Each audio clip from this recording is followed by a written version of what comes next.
All right, good morning. We've got Maul and the Smudge with us, Anarchy Television, and James Royster. Good morning, everybody.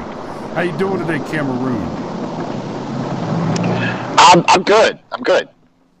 Ooh, And you're also loud. I am not. I'm gonna back you off. I am not. Okay. And I feel like I need to point out I am not a lowland country in Africa with a dense gorilla population. I know. I could just go with King Prawn. I've worked in many a kitchen, and I've had more than one Mexican dishwasher make some version of that joke. Oh, of course. Steve says he doubts he can hang long, just had enough signal to slowly load in. Morning, Steve. Good to see you, brother. We didn't think he'd be here at all. So. Yeah, we weren't expecting to see you this morning. And Patrick's with us, too. Good morning, Sunshine. Patrick was over here yesterday. We were doing a little creative brainstorming on another project. And Danny's with us, too. Good morning, Danny. Good to see you. Okay, so, Cameron, you had a couple things you wanted to touch on before we get too far into... Yeah, hold on just a second.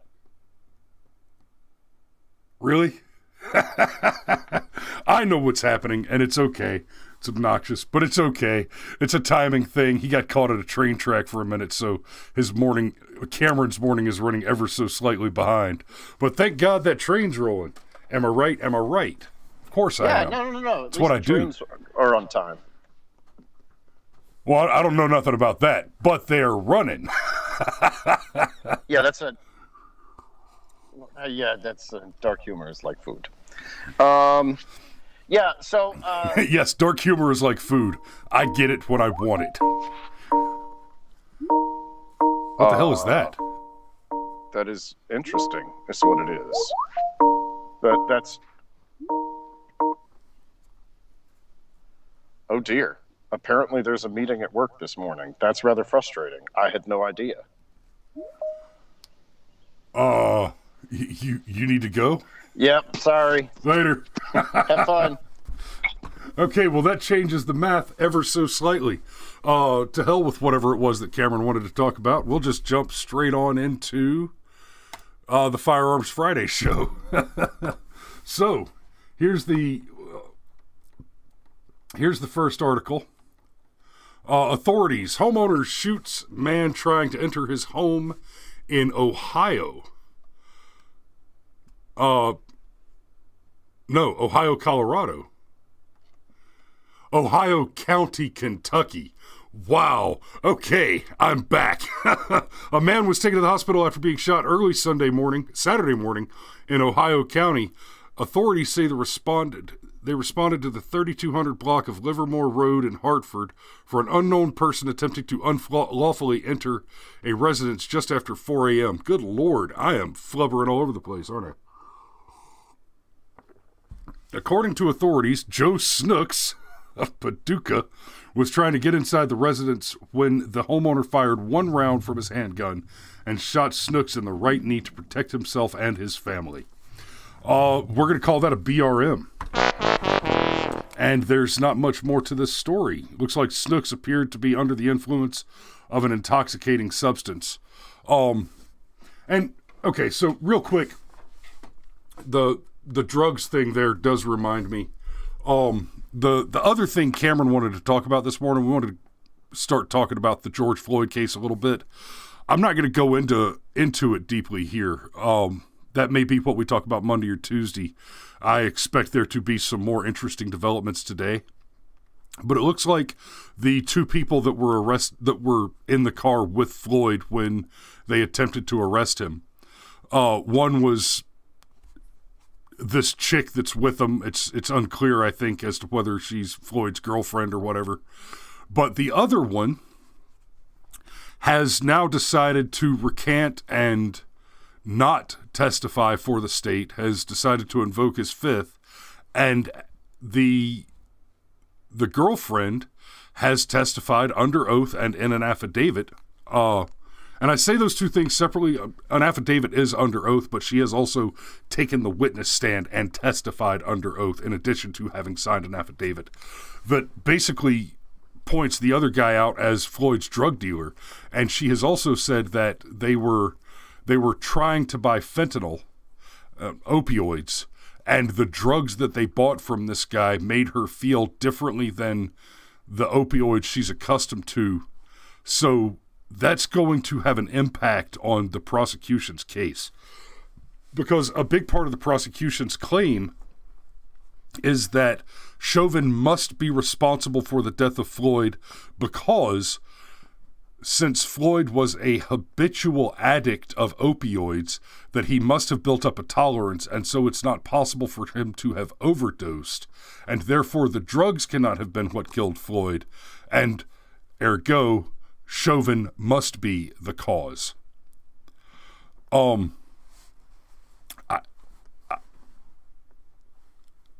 Addicts can overdose. That's just a fact. It is absolutely possible for a person who is a habitual addict, even having built up a substantial tolerance to the substance,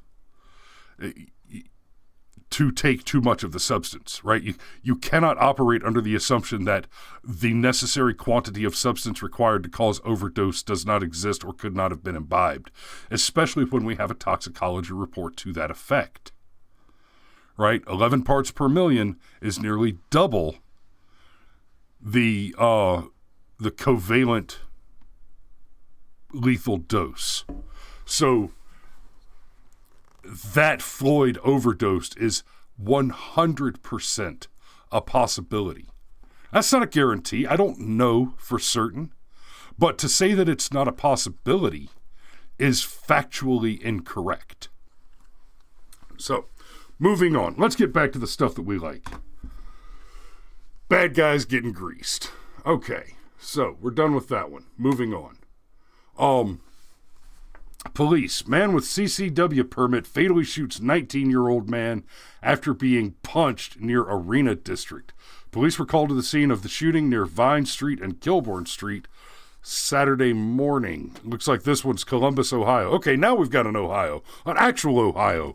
Not Ohio, Colorado, Kentucky. I know it's Ohio County, but you saw what happened. It was confusing. A 19-year-old man was killed in a shooting in Columbus Saturday morning. Columbus police were called to the shooting scene in the area of Vine Street and Kilbourne Street near the Arena District at 3:21 in the morning. According to police, 19-year-old Cameron Cates and others approached a 22-year-old man who was driving down the street. Police said Cates punched the man and reached for his waistband.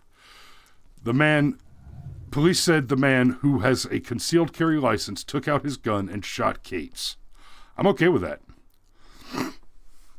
Cates was taken to Grant Medical Center, where he was pronounced dead. That's an OT. Dead over there. No charges have been filed, and police said the case will be sent to the Franklin County Prosecutor's Office for review. I don't know if Kentucky is a stand-your-ground state. I don't know. I don't know about that. I do not actually have the full list of stand-your-ground states ready to hand, unfortunately. But it sounds like a pretty clear-cut case of self-defense. The argument will be made that the 19-year-old Cameron Cates was not armed, assuming he wasn't.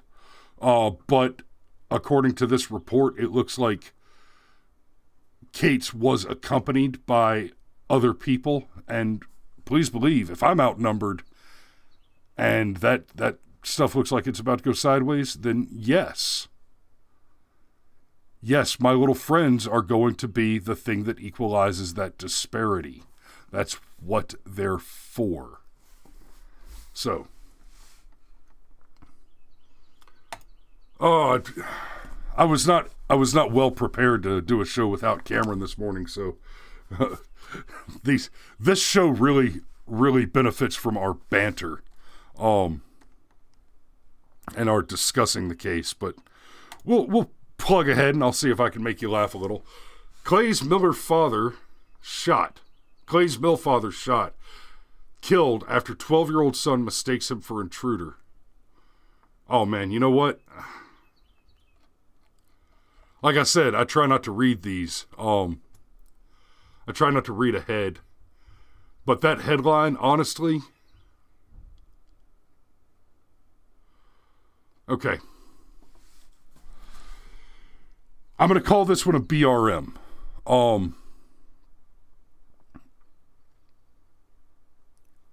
Yeah. I'm going to call this one a BRM. I'm not... Patrick says skip that one. I'm not going to skip it. We're going to talk about it. I keep guns in my house, and I have kids. I keep my guns out of reach of the children, and we discuss them. Right? We talk about the guns.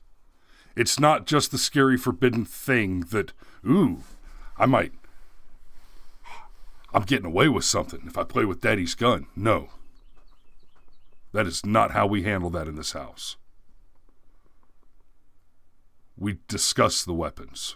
We talk about what guns are, what they mean, why the kids don't get to play with the guns without supervision, right? And I have sat down with all of my kids and they've handled the guns under direct supervision, right? I clear the weapon and then show them how to clear the weapon and then have them clear the weapon, right? This is just something that we do because firearms are not just a part of my life. They're not just a part of my family or my ideology. Firearms are a part of the reality that we inhabit. That is not a fact which can be changed by laws. No amount of gun restriction, no amount of prohibition on firearms makes firearms cease to be a part of our reality. There's an argument that heavy restrictions on who can own firearms will reduce the likelihood of your encountering one. That's an argument that's made by people who believe that criminals obey laws. The kind of people who believe that, well, they believe all kinds of maddening things.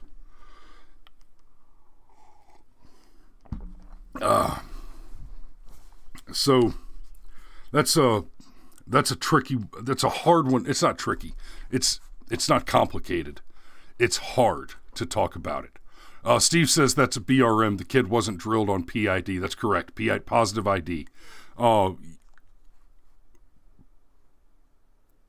One of the most important rules to using a firearm is positively identifying your target. You don't want to point your gun at anything that you don't intend to destroy. Right? And before you can intend to destroy something, you have to identify that thing. You have to know what it is and why you want to destroy it. Right? That goes from a watermelon with a funny beard in the backyard for chuckles all the way up to an imminent threat. And Steve's right. The failing here is that the child was not correctly trained for positive identification.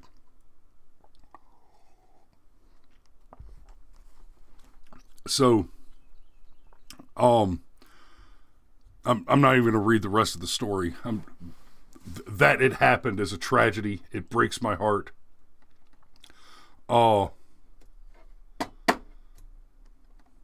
And let's move on. But guns are, you got to talk to the kids about it. This is something that they have to know about. If you're going to have guns in the house, then it's not sufficient to just say, don't ever look at this thing. No, that's not the answer.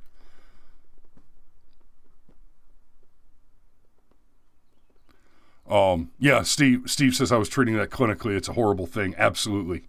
And the correct way to treat something like that, unless you're directly involved in it, is clinically. And even if you are directly involved in it, the initial correct treatment is clinical before you let your emotions get a hold of you and you start making bad decisions absent information. Because who knows, right? It looks like in that case, the child mistook the father for an intruder. And that's staggering. That's heartbreaking. And Krista makes a good point. Even if you don't have guns in your house, you still need to talk to your children about firearms, because there's a good chance that they will encounter someone who does keep guns in their house. Right? And it's not a toy. As much as they may be my favorite toys, they're not toys. So, moving on. Resident shoots man crawling through a window of a San Antonio home. This sounds much more promising. Oh, and unfortunately, like so many of these, it's a very short story. Steve says the Eddie Eagle program from the NRA is a pretty good tool to start them. And Patrick says, it is, Steve. You and Chris were right in addressing it. Well, Patrick, obviously, I was right. Obviously. A man has been shot to death as he tried to climb through a window of a home on the east side in San Antonio. Police were called to the home on Shelburne Drive at around 10 p.m. Sunday.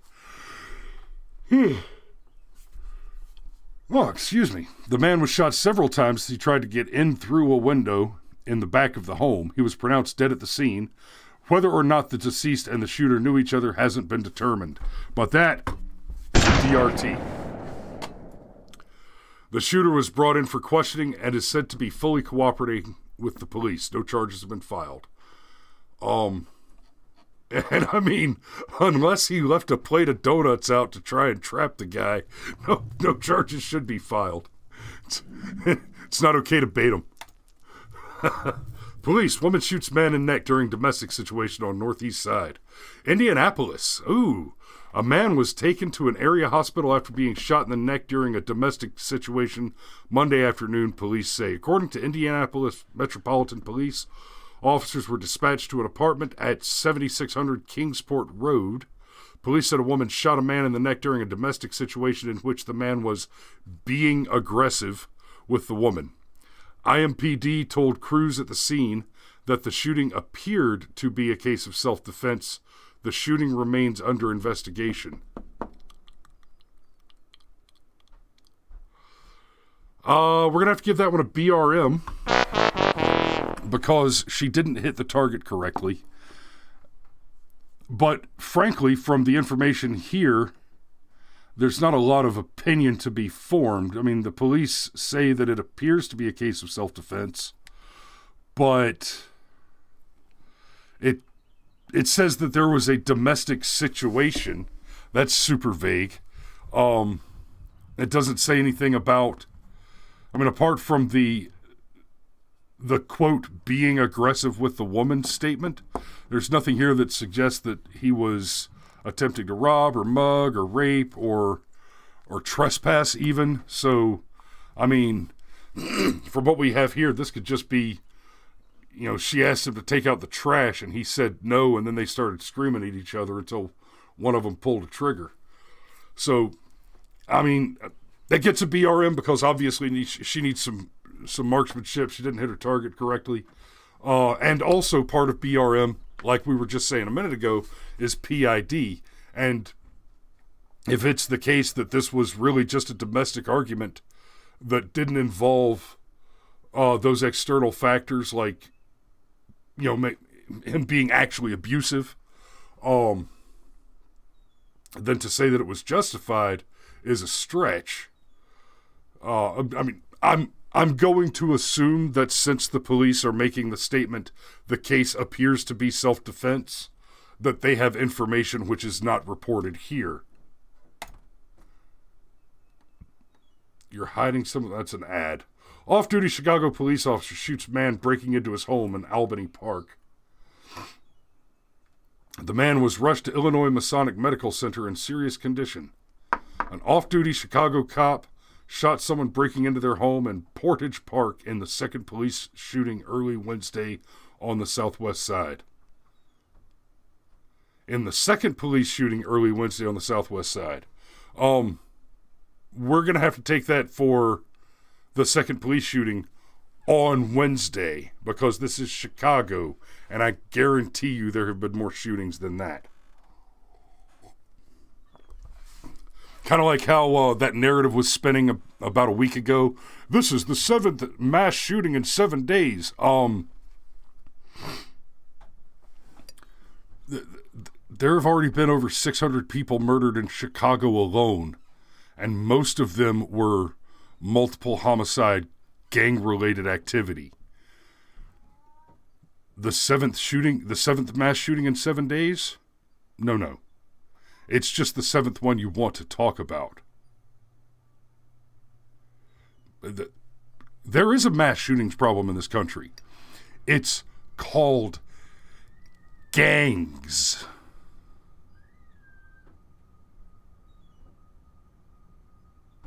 It's not a gun problem. It's a criminals problem. And we were talking about the George Floyd situation a minute ago. Helpful hint, dear leftists out there, if any of you happen to see this, but more importantly to the choir to whom I'm preaching, remind them whenever it comes up.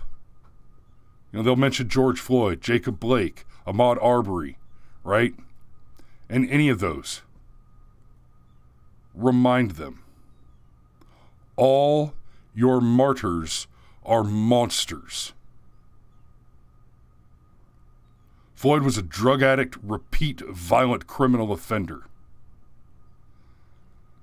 Blake was under a restraining order from his wife after having physically and sexually abused her on multiple occasions, and when he was shot 7 times in the back, he was in the process of kidnapping her children, not all of whom were his biological children, and putting them in the back of her car, which he was in the process of stealing, when he reached for a knife after fighting cops. He's still alive, by the way, and a multimillionaire, because a bunch of people out there decided they were going to give money to a GoFundMe campaign for him because of my police brutality and injustice. All your martyrs are monsters. Breonna Taylor. She was tied up in the drug game and a couple of murders. And that whole narrative about how she was asleep in her bed, no, she wasn't. We learned from the body cams on the officers involved, and from the testimony in the case. She was in the hallway with the boyfriend who was shooting at the police, who, by the way, tried to claim that it was her that opened fire. Tried to throw her under the bus after she was shot. Ahmaud Arbery.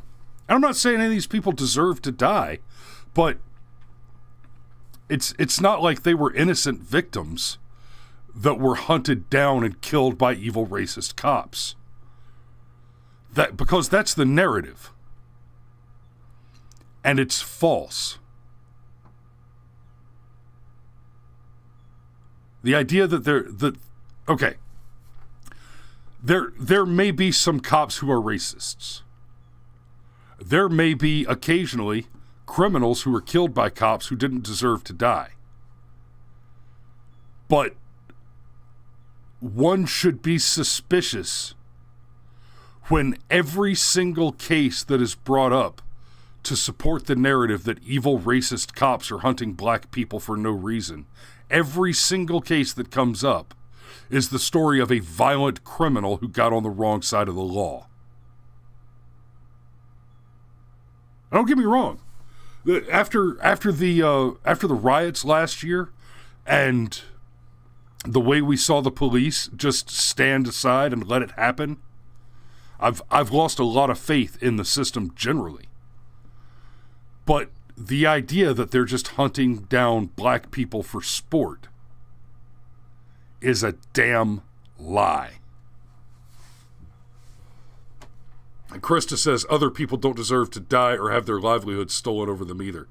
That is fact.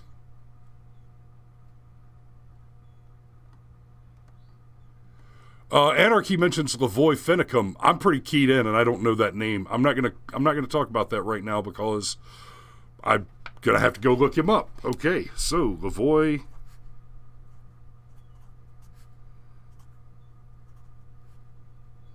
Finicum. Okay, so let's move on. Off-duty Chicago police officer shot someone breaking into their home. I already read that. The man was rushed to Illinois Medical Center in serious condition. No other injuries reported. Area 5 detectives at the Civilian Office of Police Accountability were investigating. Steve says Bundy Ranch issue, Chris. Steve, are you saying that Lavoy Finicum is from the Bundy Ranch story? I did read up on that. I followed it but I don't remember the name Lavoy Finicum, so I'll get smart on that later. That's why there's a notepad on the desk, right? Okay, so minutes earlier, a different Chicago police officer fatally shot an unarmed man during a foot chase in nearby Portage Park. Officers began chasing the man on foot, and the police statement said the man allegedly pulled out a gun in the 5200 block, which led to a confrontation with police, and an officer fired shots striking him. The man was taken to Illinois Masonic Medical Center, where he was pronounced dead. His name hasn't been released. Marked the 6th and 7th police shootings in Chicago this month. I'm a little confused as to what the hell the one has to do with the other, why they're both being reported in this story. So we give this cop a BRM and let's just forget about the other one.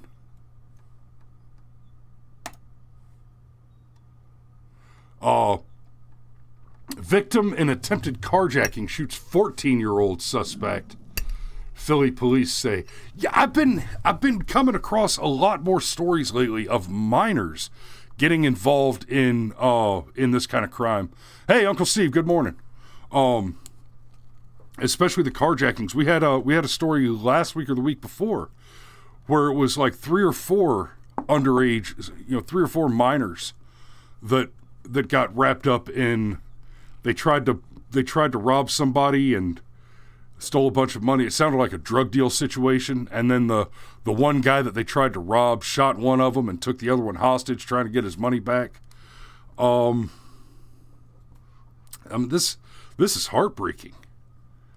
To see that there's kids getting wrapped up in crime.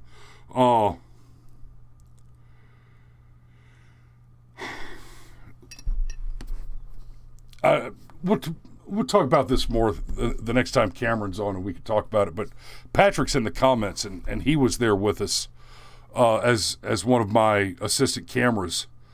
This was about 2 years ago now. Cameron and Patrick and I took a job that we got paid way too little for. I should have charged that dumb bitch 4 times what I did. But anyway. And I'm not gonna say any names, but it was a black youth empowerment seminar thing, and it was billed as it was supposed to be this thing where they brought in a bunch of at-risk black youth, specifically at-risk black youth, and had successful black men in the community come and speak to them about what it means to be a man and to take responsibility and to behave responsibly and take care of your family and not do the things that get you arrested and shot by the police type of conversation. Right? That's what it was supposed to be. Every single one of the men who spoke to this group of teenagers And this included a preacher, a couple of rap artists, a cop, and a prosecutor, and a few other, professional people. I kind of hate to say the word professional. It's related to the rap artists, but in all fairness, they were. And to a man, every one of them described a youth, their own youth experience as having involved recreational Grand Theft Auto, occasional gang-related activity.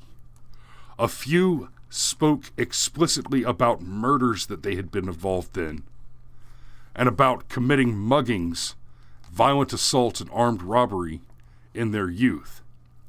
But they weren't talking about it like this is something that I did when I was younger, and then I had a revelatory moment. I had my come to Jesus and got better. No.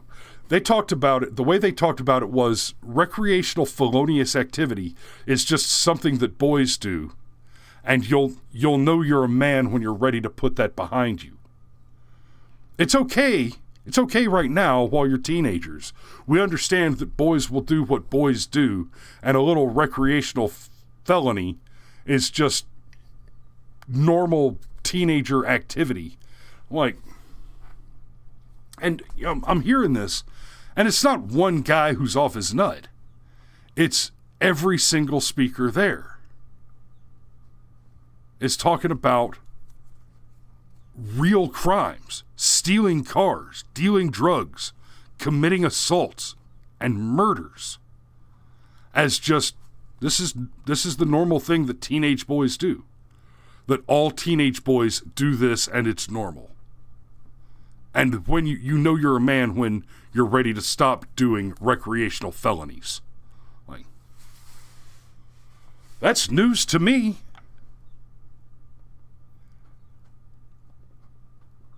That's news to me. And Dad's pointing out youth are used by gangs to commit violent crimes to make money because they're not charged as an adult. They only do a short time in juvenile. Afterwards, they move up in the gang. Yes. 100% yes. And it almost felt like they were being told that these kind of recreational felonies, I like to call them because that's just how they talked about it. Yeah, we just steal a car, go joyride or whatever, just ditch it somewhere. Really? And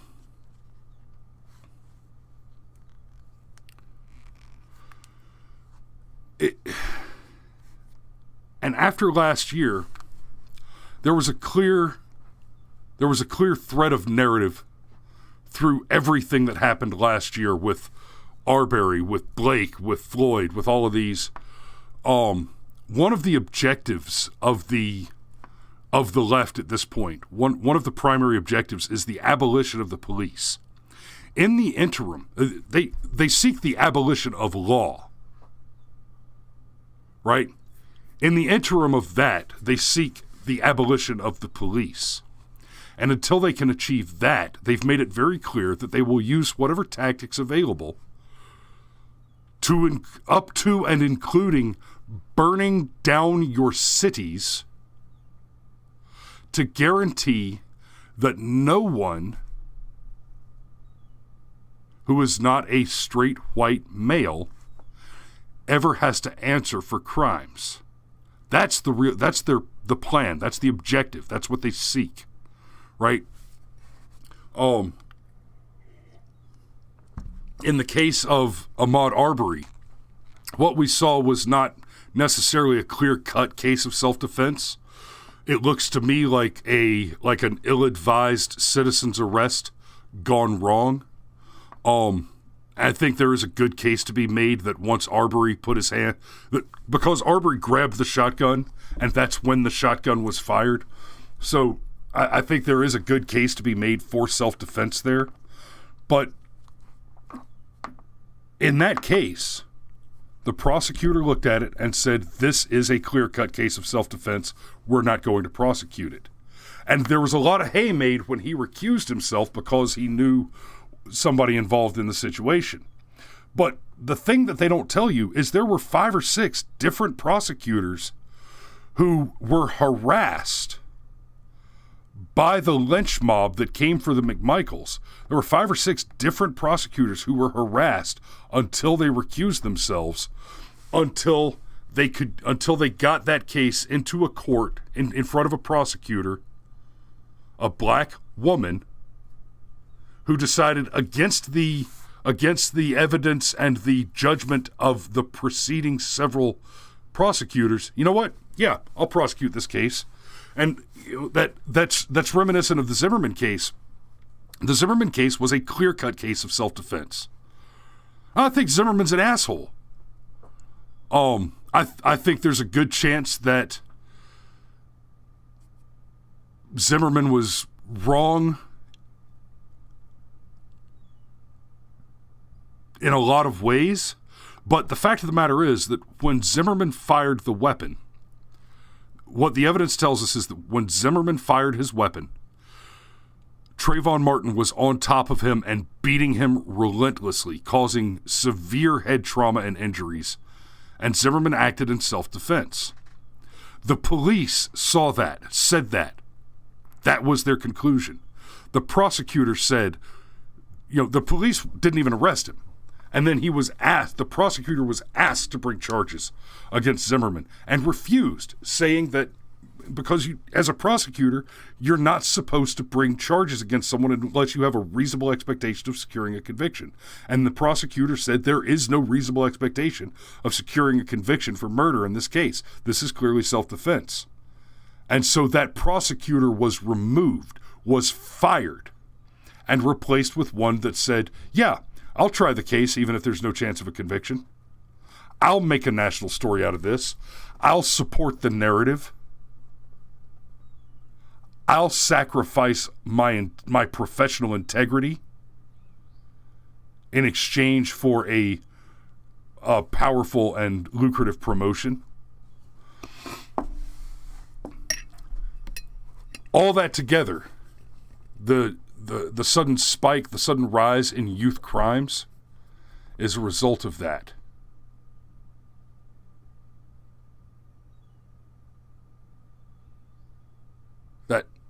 Wow.